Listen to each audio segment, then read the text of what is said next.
But when we think about source of trace minerals, it's important to understand how those trace minerals are absorbed through the body.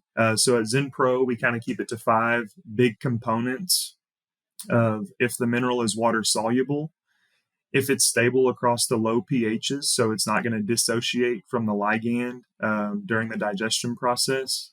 How does it interact or doesn't interact with other dietary chelators that may be preventing it from absorption? And ultimately, what we strive for is absorption into the enterocyte and into the bloodstream, and then finally eliciting or causing a benefit to the production or animal performance in some way, shape, or form is ultimately our goal.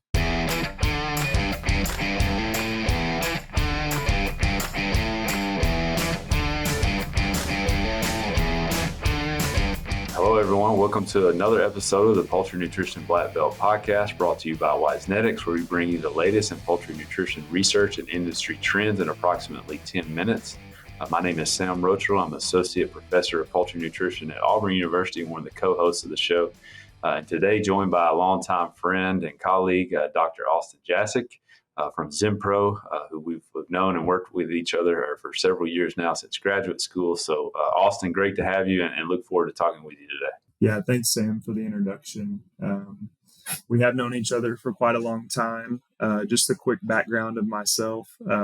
Graduated with a PhD in poultry nutrition from Texas A&M back in 2019.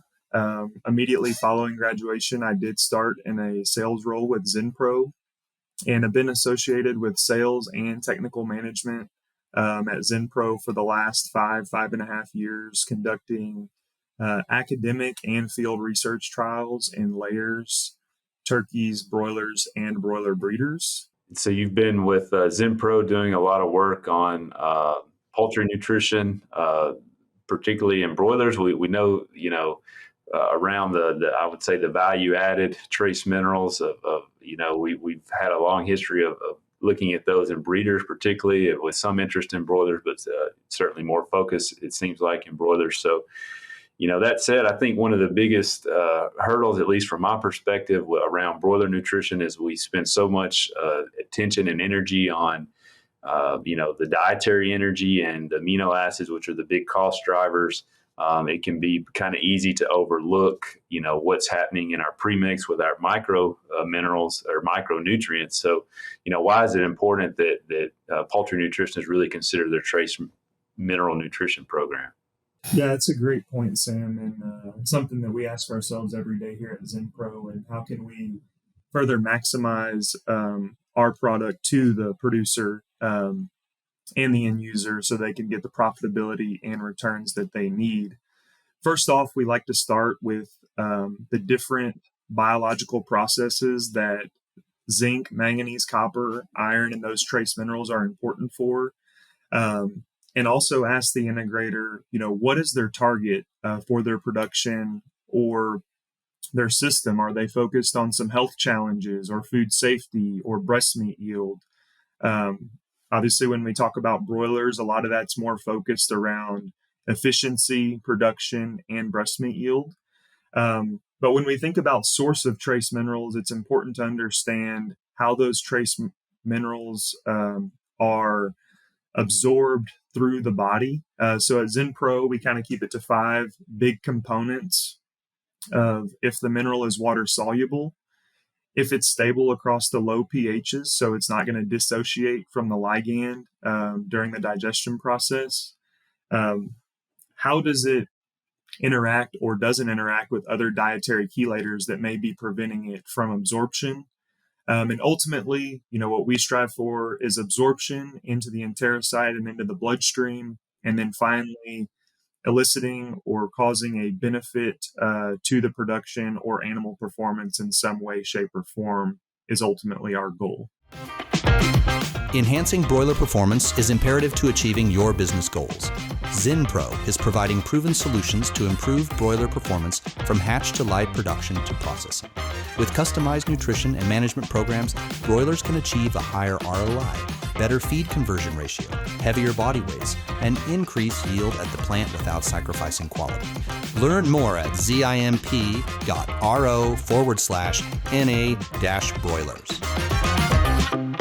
Yeah, that's a good point. So historically, when we look at trace mineral level and sources and bioavailability studies, a lot of times we really do have to kind of look at some tissue response, maybe as a storage or some activity of an enzyme or kind of some indirect indicator. But at the end of the day, the integrators and the poultry producers are looking at broiler performance or bird performance. What are you seeing in your recent work around trace mineral and impacts on performance? Yeah, so the past 2 or 3 years, we've conducted multiple research studies globally. And this initiative has been global for Zinpro, and our teams all over the world have been involved in kind of making these research trials happen. And it's been really awesome to see the culmination of different research and the consistency of results across regions.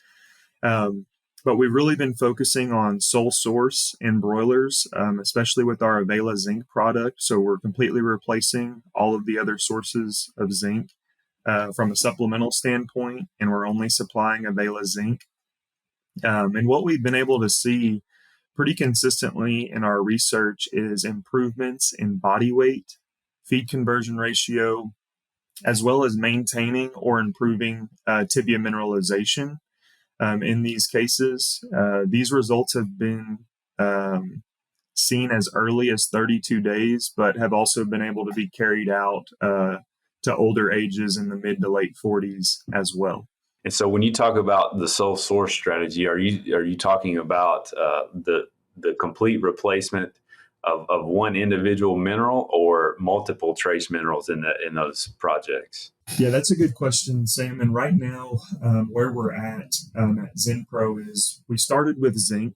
So we've completely replaced in this form of sole source of Avela zinc, replaced the supplemental zinc from other sources. And we plan to look at the other trace minerals moving on to manganese, copper, and potentially iron as well to see how those can positively impact performance. What about mineral excretion? I know that's always a big thing that we try to tie back to the environmental standpoint too, related to performance. Anything on that? We are using a lower level than inorganics, for instance. So if we're reducing 30 to 50% of the amount of zinc used in the diet. So we're usually always going to see a reduction in litter excretion and litter zinc content as well from using the sole source approach. Yeah, I know that's certainly different regions have different priority for that, but it's certainly something to always keep in mind. And in the U.S., I think we think obviously a lot about yield because we're a very debone yield driven market, and so performance is good too. But work that I've done and others, I certainly trace minerals can impact yield. So beyond processing, what are you seeing of how trace mineral nutrition can impact profitability through processing yield? Right. So you said it best. I mean, at the end of the day, yield in pounds produced is ultimately how these integrators are getting paid and finding that return or hopeful return on the investment of the live production phase and the breeder phase. So this is really where the rubber meets the road for the integrators. And in those trials that I previously mentioned, where we were seeing strong and consistent improvements in live performance, we've also seen improvements in breast meat yield as well as breast weight in those same studies, again, at 32 to about 45 days of age. In addition to yield, we're not compromising the quality of that breast meat either. A lot of times you're associating larger breast meat yields with muscle myopathies and different more negative factors. And we've seen either reductions in muscle myopathies or no change in muscle myopathies. We've also seen improvements in drip loss as well, or reductions in drip loss when feeding our minerals.